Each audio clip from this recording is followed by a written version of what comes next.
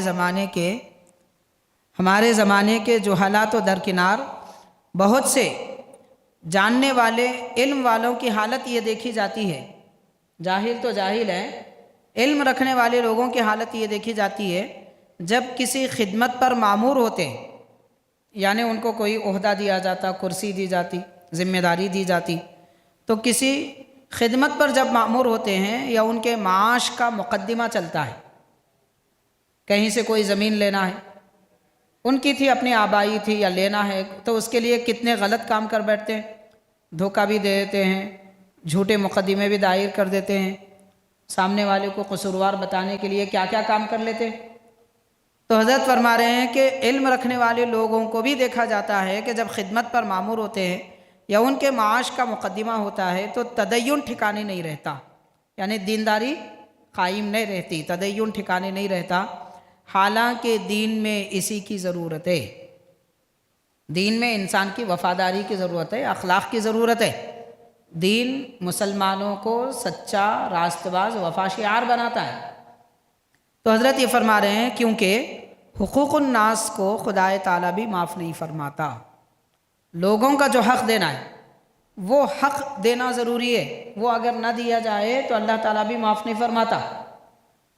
یہ کب ہوتا ہے کہ آبا و اجداد سے اگر کوئی ہمارا وراثت کا معاملہ ہو، زمین یا پھر جائیداد کا کوئی حصہ ہو، تو کس طریقے سے ہم دوسروں کا حصہ مار لیتے ہیں، ان کا حصہ ہڑپ کر جاتے ہیں، یا پھر اس میں کوئی کمی بیشی کر دیتے ہیں، یا اچھی زمین ہم لے لیتے ہیں، ناکارہ کسی اور کو دے دیتے ہیں، بھائی بہنوں میں تقسیم اس طریقے سے ہوتا ہے۔ تو یہ اللہ تعالیٰ بندے اگر لوگوں کا حق مار دیں تو اللہ تعالیٰ بھی ان کو معاف نہیں فرماتا۔ حضرت بانی جامع نظامی رحمۃ اللہ علیہ قوم کی اصلاح کے لیے، لوگوں کو سیدھے راستے پر لانے کے لیے جو نصیحتیں فرمائی ہے اور جو حالات کا ذکر فرمایا ہے، ان میں سے ایک آپ کا بیان کردہ یہ آپ کی تحریر ہے۔ یہ آپ کا ذکر کیا ہوا بیان مقاصد الاسلام کے حصے 10 صفحہ 179 میں۔ حاضرین، راست بازی، وفا شعاری کے بعد اب اخلاق کے بارے میں حضرت فرما رہے ہیں۔ اخلاق، حضور پاک علیہ الصلوۃ والسلام نے فرمایا کہ تم میں سب سے بہترین وہ لوگ ہیں جن کے اخلاق اچھے ہوں۔ تو جن کے اخلاق اچھے ہوتے ہیں وہ سب سے بہترین ہیں، اخلاق برے ہوں تو سب سے بدترین ہیں۔ اور آدمی کے اخلاق اس کے غصے کی حالت میں جانے جاتے ہیں، یعنی غصے میں آدمی کیا کر گزرتا ہے، قابو نہیں پاتا اپنے اخلاق پر۔ معمولی حالت میں اچھے اخلاق کا مظاہرہ سب کر لیتے ہیں، جب کسی پہ خود مصیبت آ پڑتی ہے تب اخلاق کا پتہ چلتا ہے کہ کس کے اخلاق کتنے اچھے ہیں۔ بہرحال اخلاق اہل اسلام کے بہترین نشانیاں ہیں، بہترین علامتیں ہیں، ان کو سنوارے رکھنا اور ان کو باقی رکھنا یہ بہترین عمل ہے۔ حضرت بانی جامع نظامیہ امام انوار اللہ فاروقی رحمۃ اللہ علیہ ارشاد فرماتے ہیں کہ یہ بھی اسی حالات کا واقعہ تھا۔ حضرت ابو عبیدہ، حضرت خالد بن ولید رضی اللہ تعالیٰ عنہم، یہ حضرات جب ملک شام اور فلسطین وغیرہ میں فتوحات کیے تھے، اس وقت جو حالات پیش آئے تھے اس کا تذکرہ کرتے ہوئے حضرت ایک اور نصیحت یہ بھی فرماتے ہیں کہ سبحان اللہ، مسلمانوں کے وہ اخلاق تھے کہ بیگانے دشمنان اسلام اپنے ہم مشرب بادشاہ سے انقطاع کر کے مسلمانوں کی حمایت میں آتے تھے۔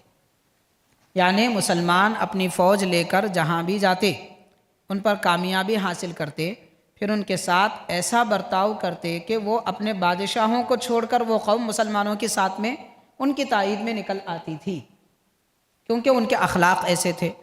اور فرماتے ہیں اب بھی مسلمان ہیں، جب مسلمان تھے ان کی یہ شان تھی، اور اب بھی مسلمان ہیں کہ باوجود ہم مشربی کے ایک جماعت کو دوسری جماعت کا اعتبار نہیں۔ ہم مشرب کا ایک مطلب کیا ہے؟ ہم مشرب کا ایک مطلب ایک سلسلے کے مریدین، دوسرا معنی سب کے سب اہل سنت، تیسرا معنی جن کا میدان ایک ہی ہے، دنیاوی اعتبار سے دیکھے جائے تو سب کے سب ڈاکٹر، سب وکیل، سب دکاندار، سب مسجد کے مصلی، یہ ہم مشربی ہے۔ لیکن اصل میں مشرب کا لفظ استعمال ہوتا ہے مریدی کے لیے، جیسے قادری سلسلہ، چشتیہ سلسلہ، نقشبندیہ سلسلہ، سہروردیہ، تو ایسے خاص سلسلے کے جو حضرات ہوتے ہیں ان کے لیے لفظ استعمال ہوتا ہے جس کا معنی وسیع ہے، اور ان سب معنی کے لیے، ان سب مطالب کے لیے بولا جاتا ہے۔ تو مطلب ایک فیلڈ میں رہ کر بھی لوگ مل جل کر نہیں رہتے، اور ادھر اس وقت مسلمان ایسے تھے کہ یہودی عیسائی بھی ان مسلمانوں پر قربان ہو جاتے تھے کہ یہ کیسے مسلمان ہیں کہ ان کے اخلاق اتنے بلند ہیں۔ اور آج ہم مسلمانوں کی حالت یہ ہے کہ ایک استاذ کے شاگرد ہیں، ایک جامعہ کے فارغ ہیں، ایک مرشد کے مرید ہیں، مگر خود ایک دوسرے کے خون کے پیاسے ہیں۔ آپ دیکھیے جس میدان میں دیکھیے لڑائی جھگڑے، فتنے، فساد، اختلاف، چغلخوری، غیبت، ایک دوسرے کی تعریف کرتے ہوئے آپ بہت کم لوگوں کو سنیں گے۔ یہ حال آج کے مسلمانوں کا، حضرت اس پہ روشنی ڈال رہے ہیں۔ اب حضرت فرما رہے ہیں اب بھی مسلمان ہیں، اب بھی کا مطلب 150 سال پہلے، 150 سال پہلے مسلمان ایسے تھے، حضرت بیان کر رہے ہیں، تو اب کے مسلمانوں کا کیا حال ہوگا 150 سال بعد؟ یہ حال ہو چکا ہے۔ تو حضرت فرما رہے ہیں کہ اب بھی مسلمان ہیں کہ باوجود ہم مشربی کے ایک جماعت کو دوسری جماعت کا اعتبار نہیں، بلکہ حضرت فرما رہے ہیں بلکہ ایک دوسرے کے خون کے پیاسے ہیں۔ ویسی تو حال ہے آج، ایک باپ کی اولاد ہے، 2 گز زمین کے لیے لڑ مر رہے ہیں، بات چھوڑ دیے، بات نہیں کرتے، تعلقات توڑ لیے، سال ہاں سال گزر گئے، شادی نہیں ہوئی تھی، شادی ہونے کے بعد بچے پوترے ہو گئے، تو اب بھی ایک دوسرے سے نہیں ملتے، منہ نہیں دکھاتے۔ یہ کیفیتیں ہیں لوگوں کی، ایک دوسرے کے خون کے پیاسے ہیں۔ اس پر پھر دعویٰ بھی ہے بعض لوگوں کو کہ وہ سنت کے متبع ہیں، مطلب اللہ کے نبی کے پیروکار ہیں۔ دشمنی کرنے والا کہہ رہا ہے میں حضور کی پیروی کرنے والا ہوں، معاذ اللہ۔ ایک دوسرے کی غیبت کرنے والا کہہ رہا ہے ہم بھی تو حضور کے پیروکار ہیں، معاذ اللہ۔ کس بارے میں اللہ کے نبی کے پیروکار ہیں؟ تو حضرت فرما رہے ہیں شیخ الاسلام رحمۃ اللہ علیہ، اس پر بعض کو دعویٰ ہے کہ وہ سنت کے متبع ہیں۔ بہرحال حاضرین، قوم اور ملت کا حال کیا ہے؟ 150 سال پہلے حضرت شیخ الاسلام نے یہ لکھ دیا ہے، اب کیا حال ہوگا آپ غور کریں۔ حضرت کی تحریر سے اندازہ ہو رہا ہے کہ اس وقت کیا حالات تھے، اب کیا حال ہوں گے۔ اگر یہ زمانہ حضرت شیخ الاسلام دیکھ لیتے تو نہیں معلوم اور کتنا لکھتے۔ اس زمانے کے پاک لوگ تھے، تھوڑے بہت خراب بھی تھے، ایسا نہیں ہے کہ سب پاک تھے، مگر ان خرابیوں کو دیکھ کر حضرت برداشت نہیں کر رہے ہیں۔ یوں سمجھ لیجئے کہ اس زمانے میں جسم پر 2 پھوڑے تھے تو اس کا ذکر کر رہے ہیں، اور اس وقت سارا بدن زخموں سے بھرا ہوا ہے، کوئی جگہ زخموں سے خالی نہیں ہے۔ پھر یہ حالت دیکھ لیتے ہمارے ایمان کی یا پھر ہماری کیفیت کی، تو حضرت شیخ الاسلام کو کتنا درد ہوتا، کتنی تکلیف ہوتی۔ بہرحال حضرت نے یہ نصیحت اخلاق کے بارے میں جو فرمائی ہے، اصلاح امت کے لیے، قوم و ملت کے آپ بڑے مصلح ہیں، تو آپ مقاصد الاسلام جلد 10 صفحہ 190 میں یہ تحریر فرماتے ہیں۔ حضرت بانی جامع نظامیہ شیخ الاسلام انوار اللہ فاروقی رحمۃ اللہ علیہ۔ اخلاق کے بعد آپ ایک اور عنوان پہ لکھ رہے ہیں، خلوص اور نماز میں خشوع و خضوع، یعنی اس زمانے کے صحابہ کرام کے دور، تابعین کے دور میں مسلمانوں کا خلوص کتنا اچھا تھا، آج ہمارے پاس خلوص نہیں ہے، کیا ہے؟ فلوس ہے، فلوس۔ پہلے لوگوں کے پاس خلوص ہوتا تھا اور اب فلوس کا مطلب پیسے، دوستی پیسوں کی، رشتہ داری پیسوں کی، دعوتیں پیسوں کی۔ غریب دعوت دیا تو نہیں جاتے، ارے گائے کا گوشت بناتا بھائی جان دو کیا کھاتے بولے۔ امیر دعوت دیا تو سب جاتے، اچھے آئٹم رہتے ہیں۔ تو آج کل سارے تعلقات خلوص کی بنیاد پر نہیں ہے، فلوس کی بنیاد پر ہے، جبکہ خلوص باقی رہنے والا ہے اور فلوس ختم ہو جانے والے۔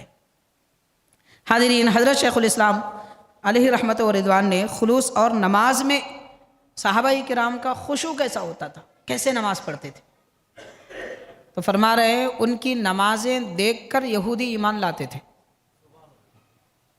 صحابہ کرام تابعین کی نمازیں دیکھ کر یہودی ایمان لاتے تھے، اور آج ہمارا یہ حال ہے کہ ہم نمازیں نہیں پڑھنا اس لیے مسجدیں شہید کر دی جا رہی ہیں۔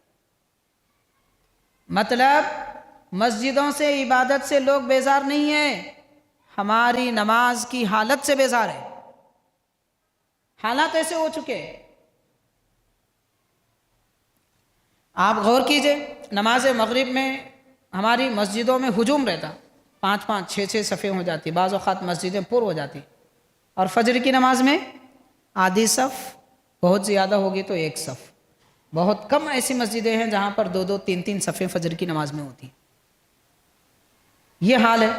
تو نماز سے جب ہم غافل ہیں، اللہ تبارک و تعالیٰ نے اپنی قدرت بتا دی کہ تم نماز سے بیزار، رب نے بتا دیا کہ قوم کو میں تم سے بیزار بنا دوں گا، تو دوسری قوم آج ہم سے بیزار ہو گئی، اس لیے مسجدوں کے سروے، درگاہوں کے سروے، مسجدیں شہید کر دی جا رہی ہیں، پابندیاں لگا دی جا رہی ہیں۔ ایک غیر کا اس میں کوئی عمل دخل نہیں ہے، ان کی حالت صرف ہماری ایمان میں کمزوری کی وجہ سے بنی ہے۔ نہ ایمان میں پختگی، نہ اخلاق درست ہیں، نہ رشتہ داریاں پختی ہیں، نہ دل صاف ہے، نہ عبادتوں میں خشوع و خضوع ہے۔ ان کیفیتوں کی وجہ سے یہ حالات بن رہے ہیں۔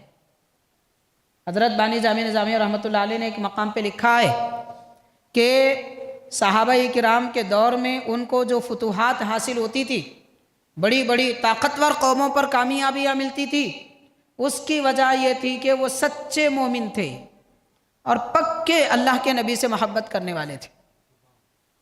اور آج ہمارے پاس نہ اللہ کی محبت، نہ رسول اللہ کی محبت، نہ ایمان اور اسلام سے ہم کو تعلق، ہم تو بس اپنی مرضی پر عمل کرنے کے لیے بہانے ڈھونڈتے ہیں، بہانے ڈھونڈتے ہیں کہ اپنی مرضی پہ کیسے عمل کریں۔ اس وجہ سے حاضرین یہ حالات پیدا ہو رہے ہیں جو حالات ہم دیکھ رہے ہیں۔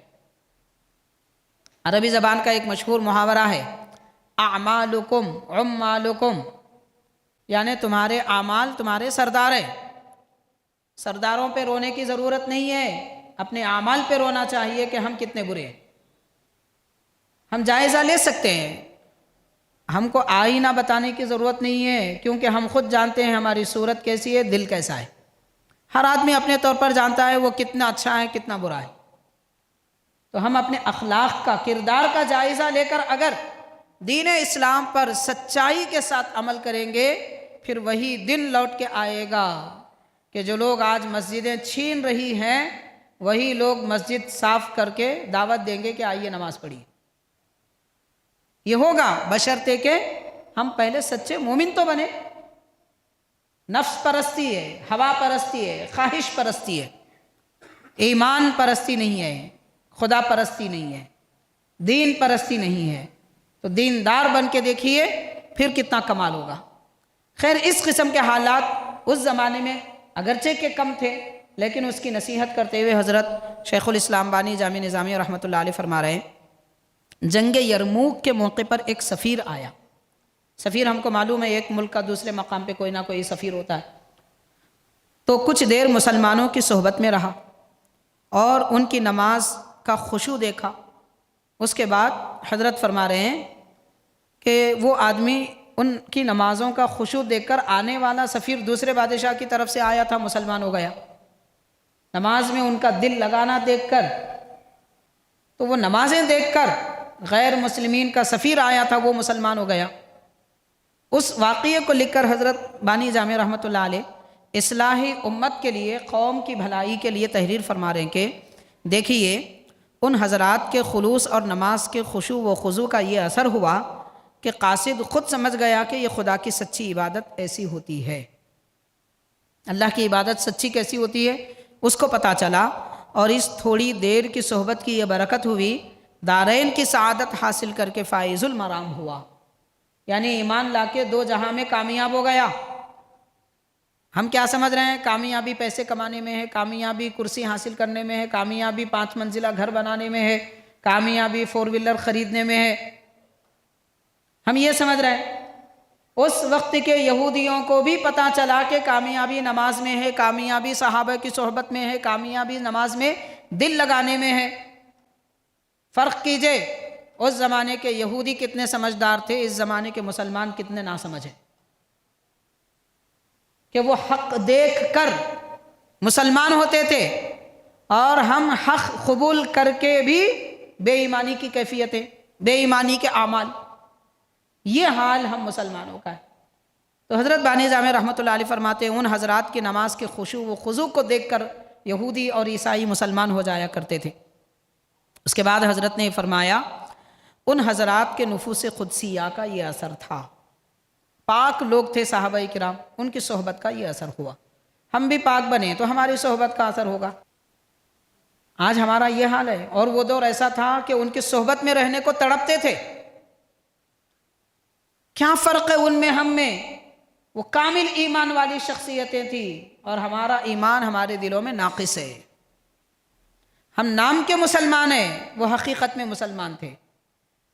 ہم اللہ کی عبادت دنیا کے لیے کرتے ہیں، وہ دنیا بھی اللہ کے لیے کرتے تھے۔ یہ فرق تھا ان کی زندگی میں اور ہماری زندگی میں۔ اس لیے ان کی صحبت میں بیٹھنے سے یہودیوں کو بھی ایمان کی توفیق ملتی تھی۔ نفوس قدسیہ تھے، حضرت شیخ الاسلام فرما رہے اس کا یہ اثر تھا کہ دشمنوں کی طرف سے قاصد ان کو دیکھ کر مسلمان ہوتے تھے۔ پھر اس کے بعد وہ لوگ جو صحابہ ہمارے جیسے، ہم صحابہ جیسے، حضور ہمارے جیسے، ہم حضور کے جیسے، نعوذ باللہ یہ کہتے ہیں، ان کی بھی حضرت نصیحت فرماتے ہوئے ان کو بھی فرماتے ہیں کہ ان حضرات کی ہمسری کا کوئی کیا دعویٰ کر سکے؟ اتنے پاک لوگ تھے کہ ان کی صحبت میں بیٹھ کر عیسائی یہودی ایمان لاتے تھے، ان بزرگوں کی برابری کا ہم دعویٰ کیسے کر سکتے ہیں؟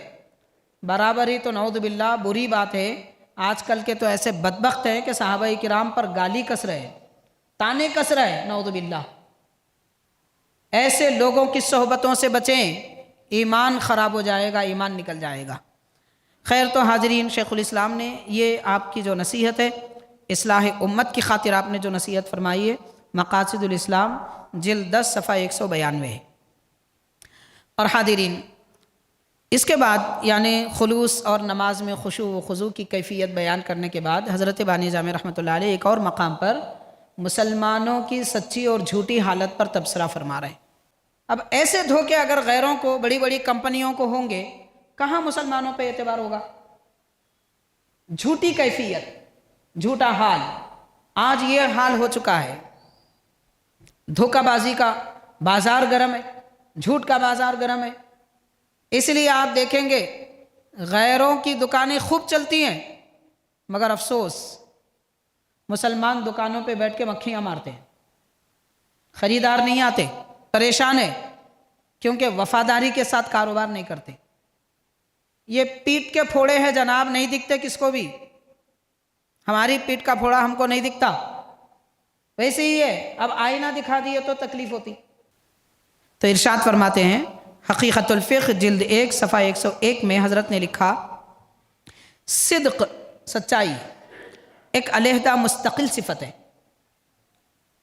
سچائی ایک علیحدہ مستقل صفت ہے، غیروں میں بھی پائی جاتی ہے، مسلمانوں کی تو علامت ہے سچا ہونا۔ لیکن افسوس آج مسلمانوں نے سچائی کی چادر نکال دی ہے، جھوٹ کی چادر اوڑھ لی ہے۔ تو حضرت فرما رہے ہیں اکثر دیکھا جاتا ہے بعض یورپین اور ہندو ایسے راست گو ہوتے ہیں، سچے ہوتے ہیں کہ عموماً ان کا اعتبار ہوتا ہے۔ بعض انگریز ہے، یورپین ہے اور ہندو بھی ہیں، سچے ہوتے ہیں، ان پر لوگ اعتبار کر لیتے ہیں، بھروسہ کر لیتے ہیں، کیونکہ وہ سچے ہوتے ہیں۔ اور حضرت لکھ رہے ہیں شیخ الاسلام رحمۃ اللہ علیہ اس زمانے میں 150 سال تقریباً پہلے، تو حضرت ارشاد فرماتے ہیں کہ اور بعض مسلمان بلکہ علم والے ایسے جھوٹے ہوتے ہیں کہ خود ان کے دوستوں کو ان کے قول کا اعتبار نہیں ہوتا۔ بعض مسلمان ہی نہیں بلکہ علم والے بھی ایسے جھوٹے ہوتے ہیں کہ خود ان کے دوستوں کو ان کا اعتبار نہیں ہوتا۔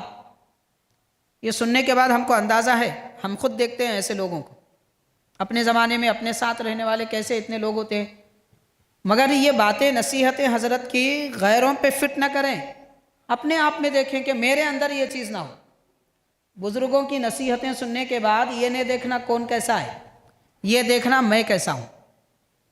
یہ بھی ہوتا ہے، لوگ نصیحت اپنے پہ نہیں لیتے، جب کوئی نصیحت کہی جاتی ہے تو ان کے ذہن میں 4-5 لوگ گھومتے رہتے ہیں، ہاں یہ آدمی ایسا ہے، وہ آدمی ایسا ہے۔ یہ نصیحت کبھی بھی حاصل نہیں ہوتی ایسے طریقے سے۔ لوگ نصیحت کر رہے ہیں تو اپنے اوپر لینا چاہیے کہ میرے اندر یہ عیب تو نہیں، یہ برائی میرے پاس تو نہیں ہے، اگر ہے تو دور کر دیں، نہیں ہے تو شکر ادا کریں۔ یہ کیفیت ہونی چاہیے۔ اب لوگوں کے تصورات ذہن میں لا کے ہاں یہ آدمی ایسا ہے، وہ آدمی ایسا ہے۔ مسجد میں بیٹھ کے بھی ذہنی غیبت، ایک زبان سے غیبت ہوتی ہے، ایک ذہن کی غیبت ہوتی ہے۔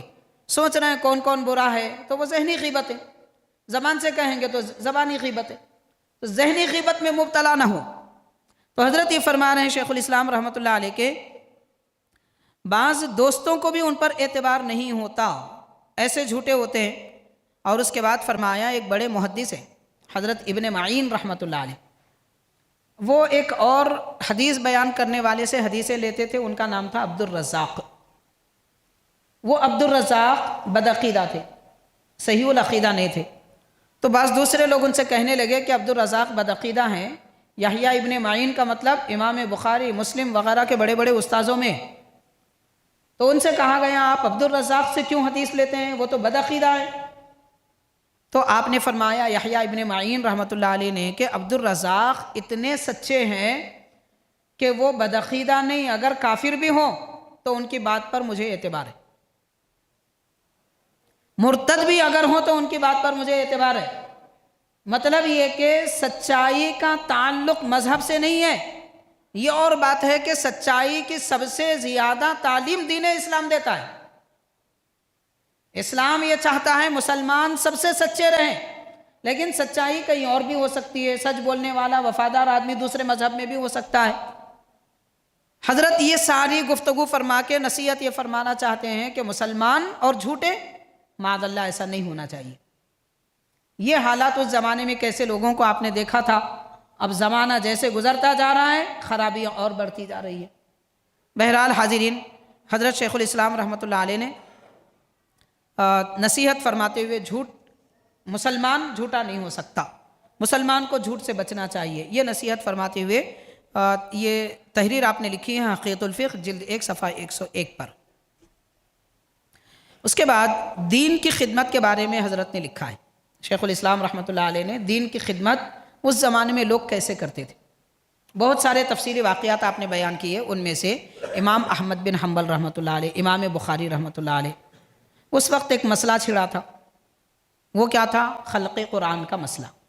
خلق قرآن کا مطلب بعض ایسے بدعقیدہ لوگ آ گئے تھے، وہ کہتے تھے کہ نعوذ باللہ قرآن مخلوق ہے، جبکہ قرآن اللہ کی صفت ہے، قرآن اللہ کا کلام ہے۔ اللہ کا کلام مخلوق نہیں ہوتا، اللہ کی صفت مخلوق نہیں ہوتی۔ اللہ تعالیٰ جس کو پیدا کرے وہ مخلوق، اور اللہ کی صفت جیسے اللہ تعالیٰ خالق ہے، پیدا کرنے والا، اللہ تعالیٰ رازق ہے، رزق دینے والا، تو یہ مخلوق نہیں ہے۔ مخلوق ہم اور آپ ہیں، مخلوق یہ ساری دنیا ہے، یہ سارا جہاں ہے، 18,000 عالم ہے، یہ سب مخلوق ہے، مگر قرآن مخلوق نہیں ہے۔ تو ایک گمراہ فرقہ آ گیا تھا اس زمانے میں، حضرت امام اعظم ابو حنیفہ کے زمانے میں پیدا ہوا، بعد میں اور آگے بڑھا، تو امام احمد بن حنبل رحمۃ اللہ علیہ کے زمانے میں بادشاہ کو بھی ذہن بگاڑ دیا، تو بادشاہ وقت بھی کہنے لگا کہ قرآن مخلوق ہے، اگر کوئی مناظرہ کرنا ہے تو یہ آدمی سے کر لے۔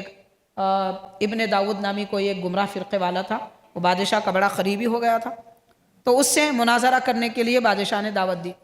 امام احمد بن حنبل رحمۃ اللہ علیہ نے اس سے مناظرہ بھی کیا، کامیاب بھی ہوئے، مگر بادشاہ کی عقل میں کوئی بات نہیں آئی تو آپ کو قید کر دیا۔ روزانہ تقریباً 20-25 کوڑے آپ کو مارے جاتے تھے امام احمد بن حنبل رحمۃ اللہ علیہ کو کہ کہو قرآن مخلوق ہے، لیکن امام احمد بن حنبل رحمۃ اللہ علیہ فرماتے ہیں میری جان جائے میں اسلام کے عقیدے کے خلاف کوئی بات نہیں کروں گا۔ اور واقعتاً وہ کوڑوں کے ضرب کی وجہ سے بعد میں آپ قید خانے سے جدا ہو گئے، چھوٹ گئے، لیکن اسی ضرب اور تکلیف کی وجہ سے آپ کا وصال ہوا۔ امام بخاری رحمۃ اللہ علیہ کو کئی گاؤں سے، بڑے بڑے شہروں سے نکال دیا گیا اسی مسئلے کی وجہ سے۔ تو بڑی بڑی قربانیاں ہمارے بزرگوں نے دی ہیں دین اسلام کو باقی رکھنے کے لیے۔ اور آج کیا کیا ہو رہا ہے، کسی کے کان میں جوں نہیں رینگتی۔ میرے کو کیا کرنا ہے بھائی، صبح اٹھنا، کاروبار کرنا، کھانا پینا، آرام سے سو جانا، اتنی زندگی ہماری۔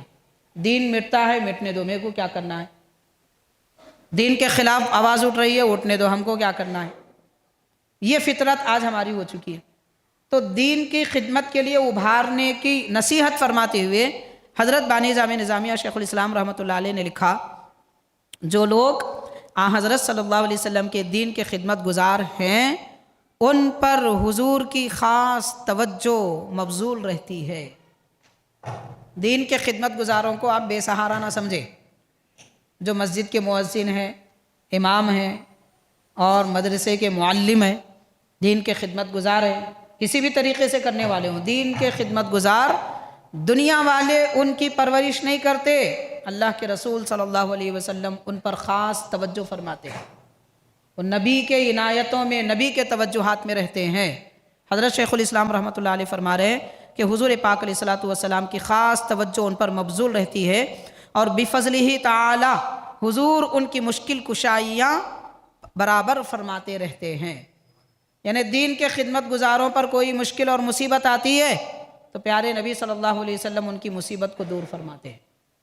شیخ الاسلام علیہ رحمت و رضوان بانی جامع نظامیہ فرما رہے ہیں، مقاصد الاسلام جلد 10 صفحہ 56، مقاصد الاسلام جلد 10 صفحہ 108۔ اور اس کے بعد حاضرین بیعت کا مسئلہ ہے۔ بیعت کس کو کہتے ہیں؟ مرید ہونے کو کہتے ہیں۔ آج کل یہ بھی ایک، اب برا نہ مانے، اس کو بھی لوگوں نے کاروبار بنا لیا ہے۔ یہ کاروبار نہیں ہے، پیری مریدی بیعت کرنا یہ کاروبار نہیں ہے، مگر لوگوں نے اس کو کاروبار بنا لیا ہے۔ ایسے لوگ مرید بنا رہے ہیں، ان کو درود کی آیت پڑھنا نہیں آتا، ان اللہ و ملائکتی صلونا، ایسا پڑھ رہے ہیں، معاذ اللہ، سنا ہے ہم نے، پھر وہ حضرت کے 500 مرید ہے۔ گمراہ آدمی کے دل سے گمراہی نکال کر اللہ کا نور بھر دینے کا نام مریدی ہے۔ مرشد اس کو کہتے ہیں۔ ایک بار کوئی مرید ہو جائے، زندگی بھر اس کی نماز نہ چھوٹے، اس کو مرید کہتے ہیں۔ تہجد کی پابندی ہوتی ہے، مرشد سے بھی مرید سے بھی، اس کو مریدی کہتے ہیں۔ دین پر زیادہ شریعت پر استقامت باقی رکھنے والے کو مرشد اور مرید کہتے ہیں۔ اللہ سے تعلق جوڑنے کو کہتے ہیں مریدی۔ تو مریدی کا معنی کیا ہے؟ بیعت کس کو کہتے ہیں؟ یہ جو میں کہہ رہا ہوں شیخ الاسلام کے فرمان کا خلاصہ عرض کر رہا ہوں۔ اب حضرت کیا فرما رہے ہیں آپ سنیے۔ بانی جامع نظامیہ حضرت امام انوار اللہ فاروقی رحمۃ اللہ علیہ فرماتے ہیں، اگر کوئی پیر جی، کتنی عزت سے کہہ رہے ہیں حضرت، فرما رہے ہیں اگر کوئی پیر جی اپنے مریدوں کو احکام شرع شریف ادا کرنے سے روکیں، کیا شریعت کے پیچھے پڑا میاں، ہم طریقت میں رہنے والے ہیں، ہم کو شریعت کی ضرورت نہیں ہے، یہ نماز پڑھنے والے علماء، یہ عام لوگ وہ مصلی پہ کھڑے رہتے، ہم عرش تک پہنچ جاتے، ایسی باتیں کرنے والے ہیں لوگ۔ تو حضرت ایسے لوگوں کے بارے میں فرما رہے ہیں اگر کوئی پیر جی مریدوں کو احکام شرع ادا کرنے سے روکیں یا توجہ نہ دلائیں، روکنا بھی نہیں، توجہ دلانا بھی ضروری ہے کہ آؤ دین کی طرف، شریعت کی طرف، قرآن کی طرف، اگر توجہ بھی نہ دلائیں اور یہ تلقین کریں کہ نماز، روزہ، حج و زکوٰۃ جو قرآن و حدیث اور فقہ میں مذکور ہیں یہ کوئی چیز نہیں ہے، اگر کوئی ایسا کہے، پیر ایسا کہے، بلکہ ان کا مطلب ہی کچھ اور ہے، ایسا ظاہر کرے، تو ظاہر ہے اور ظاہر شریعت بیکار چیز ہے، ایسا کوئی کہے، یہ کہے کہ ظاہر شریعت بیکار ہے، یہ کہے کہ نماز، روزہ، زکوٰۃ، حج قرآن و حدیث وغیرہ سے ثابت ہے، وہ کوئی چیز نہیں ہے، شریعت کا کوئی مطلب نہیں ہے، اگر کوئی ایسا کہے تو حضرت شیخ الاسلام فرما رہے ہیں اس بیعت کو ہمارے نبی کریم صلی اللہ علیہ وسلم سیدنا محمد رسول اللہ سے، اس بیعت کا آپ کے دین سے کوئی تعلق نہیں۔ یعنی جو لوگ ایسے مرشدوں کے مرید بن رہے ہیں جو نماز کے لیے نہیں کہتے، جو قرآن پڑھنے کے لیے نہیں کہتے، شریعت کے خلاف کام کراتے ہیں، دین کے خلاف چلاتے ہیں، حضرت شیخ الاسلام فرما رہے ہیں ایسی بیعت کا ہمارے نبی کے دین سے کوئی تعلق نہیں ہے، نہیں معلوم تم کس دین سے تعلق رکھتے ہو۔ حضرت بانی جامع نظامی رحمۃ اللہ علیہ اپنی کتاب مقاصد الاسلام جلد 10 صفحہ 56 میں یہ ارشاد فرماتے ہیں۔ حاضرین کرام، حضرت کی نصیحتیں اور بہت ساری ہیں، ان میں سے ایک اور نصیحت بھی ہے، یہ بھی ہے کہ وہ آج کل دیکھا جا رہا ہے کہ بعض پڑھے لکھے لوگ بھی ہیں، بہت سارے بڑے بڑے نامور لوگ ہیں، چہرے پہ دیکھو آپ داڑھی نظر نہیں آئے گی۔ عوام تو عوام ہے، ان کی تو عادت ہے وہ داڑھی کاٹتے رہتے ہیں، ہر جمعہ کے دن اس طرح چلا کے آتے۔ اب نہیں بھی چلائے تو آج کل فیشن ہے فرینچ کٹ، تھوڑی سی داڑھی رکھ لینا اور سمجھ لینا ہم داڑھی رکھ لیے۔ حاضرین، اللہ کے نبی کی سنت ہے، کیا منہ دکھائیں گے قیامت کے دن پیارے آقا کے دربار میں؟ نبی کے ماننے والے، کلمہ پڑھنے والے، حضور سے محبت کرنے والے، نماز پڑھنے والے، اچانک موت آ جائے، یہ چہرہ لے کے جائیں گے حضور کے دربار میں؟ کیا صورت سے جائیں گے؟ ارے وہاں خبر میں، وہ عالم برزخ میں چہرہ چھپانے کو کپڑا بھی نہیں ملے گا، یہ کفن یہاں دکھنے کے لیے اس عالم میں نظر نہیں آئے گا، وہ کفن کیسے صورت بھی نہیں چھپا سکیں گے اپنی۔ نبی پاک صلی اللہ علیہ وسلم زندگی بھر اپنے چہرے انور پر داڑھی سجاتے رہے، اور ہم ہر ہفتہ داڑھی کاٹ کے کہتے ہیں کہ ہم سنت نبی، نعوذ باللہ، حضور کی سنت ادا کر رہے ہیں، نبی کے چاہنے والے، حضور سے محبت کرنے والے، معاذ اللہ۔ تو حضرت بانی جامع رحمۃ اللہ علیہ اس بارے میں بھی ارشاد فرما رہے ہیں، داڑھی کے بارے میں۔ تو حضرت فرما رہے ہیں اگرچہ کہ نوخیز مشائخین و علماء، یہ حضرت کے الفاظ ہیں، میں نہیں کہہ رہا ہوں، کھلا لکھ رہے ہیں حضرت، اگرچہ کہ نوخیز مطلب نئے نویلے جن کو دنیا سے محبت ہے، فیشن سے متاثر ہے، وغیرہم میں سب آ گئے، فرمایا ان کا دل گوارا نہیں کرتا کہ اپنے آبائی لباس اور وضع ترک کریں، اور مگر اس ڈر کے مارے کہ کوئی یہ نہ کہہ دے کہ پرانے فیشن والے۔ اب باہر نکلیں گے تو لوگ بولیں گے ارے پرانے لوگ ہیں جی، چہرے پہ دیکھو اتنی بڑی داڑھی ہے، یہ کیا پہن کے آ گئے، دنیا کہاں جا رہی ہے، تم کہاں جا رہے؟ تو لوگوں کا ڈر، تانے کسنے کا ڈر ہوتا ہے۔ اس زمانے میں کیا ہوتا تھا حضرت لکھ رہے ہیں، تو حضرت فرما رہے ہیں کہ لوگ کہیں یہ نہ کہہ دیں کہ پرانی فیشن والے ہیں، مجبوراً لباس بھی بدل دیتے ہیں۔ لباس تو بدل دیے، آپ دیکھیے، آپ بڑے بڑے پڑھے لکھے لوگ ہیں، وہ عالم کر لیے، فاضل کر لیے، کیا کیا ہو گئے، کامل میں بھی ناقص ہو گئے، لباس دیکھو نظر نہیں آ رہا ہے، نہ اللہ کے نبی کا لباس، نہ شرعی لباس، نہ چہرہ، نہ داڑھی۔ تو حضرت فرما رہے ہیں کہ مجبوراً لباس بدل دیتے ہیں، اور صرف لباس ہی نہیں، داڑھی کو بھی خیر بات کہہ دیتے ہیں، یعنی داڑھی تم جہاں رہو اچھی رہو، خیر بات، داڑھی کو بھی خیر بات کہہ دیتے ہیں۔ اور اگر کسی ضرورت کے لحاظ سے داڑھی رکھ بھی لی تو خاص قسم کی قطع برید کر کے، قطع برید مانے کاٹ کے رکھ لیتے ہیں، داڑھی رکھے بھی تو خاص قسم کے طریقے سے کاٹ لیتے ہیں، اور کیوں؟ تاکہ لوگ چوں و چرا نہ کر سکیں، یعنی کوئی یہ نہ کہے کہ بھئی تمہاری داڑھی ہے اتنی لمبی، تو داڑھی آدھی کر لینا اور فرینچ کٹ کر لینا، خشخشی رکھ لینا، کہ کوئی کہے ارے داڑھی نہیں ہے، کوئی کہے کہ داڑھی نہیں رکھتے تو ہے نا، دونوں راستے اختیار کریں۔ اعتراض کرنے والے کو کہے کہ داڑھی نہیں ہے، داڑھی نہیں رکھے کہنے والے کو ہے بول کے بتائے، تو اس لیے رکھتے ہیں۔ حضرت فرما رہے ہیں اس لیے کہ وہ فرینچ فیشن ہے، یہ داڑھی کا اس طریقے سے داڑھی رکھنا فرینچ فیشن ہے، جس کی تقلید بھی روشن خیالی سمجھی جاتی ہے، یعنی ایجوکیٹڈ لوگ ہیں، جو پڑھے لکھے لوگ ہوتے ہیں، سمجھدار ہوتے ہیں، عقل مند لوگ ہوتے ہیں، دنیا یہ کہہ رہی ہے کہ وہ داڑھی یا تو پوری کاٹ دیتے ہیں یا پھر فرینچ کٹ رکھتے ہیں، تو روشن خیالی ہے، یہ بڑا اچھا ذہن ہے ان کا جناب کا کہ داڑھی نہیں رکھتے، یہ دنیا دار لوگ کہتے ہیں۔ شیخ الاسلام فرما رہے ہیں ایسے تانا دینے والوں سے ڈر کے علم رکھنے والے مشائخین علماء بھی داڑھی کاٹ رہے ہیں۔ 130-50 سال پہلے حضرت شیخ الاسلام یہ فرما رہے ہیں، پھر آج ہمارا زمانہ دیکھ لیتے تو حضرت کیا فرماتے، غور کیجئے۔